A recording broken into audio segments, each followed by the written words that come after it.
In 1998, a small-town radio station in West Virginia called WZPL was preparing to shut down permanently due to lack of funding. It had served the community for decades with late-night talk shows, local news, and a bit of jazz. The building, once lively, had dwindled to a single employee, Martin Greaves, a man in his 50s who had worked there since he was a teenager. On the final night, Martin decided to do one last show, a personal farewell to anyone still listening.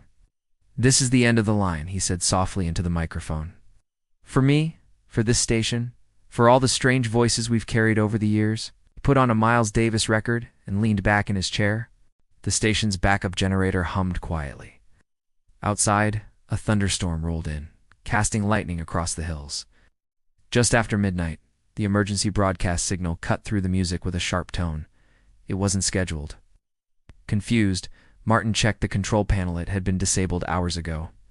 Then the message began. A voice came through, not computerized, but eerily human and emotionless. "Do not leave. The broadcast is not over." Martin froze. It wasn't pre-recorded. It was live. Tried to override the feed, but the controls locked him out.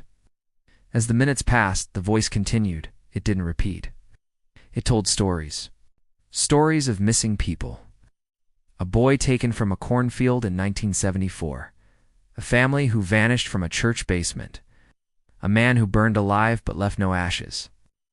All these events had occurred within a 30-mile radius of the station some Martin remembered from old news files.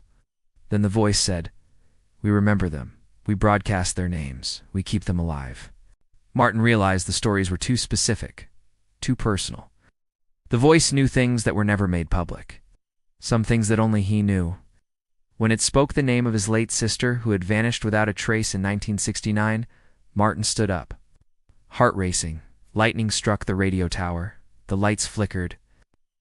But the voice kept speaking. Then silence. Martin rushed outside. The tower was intact.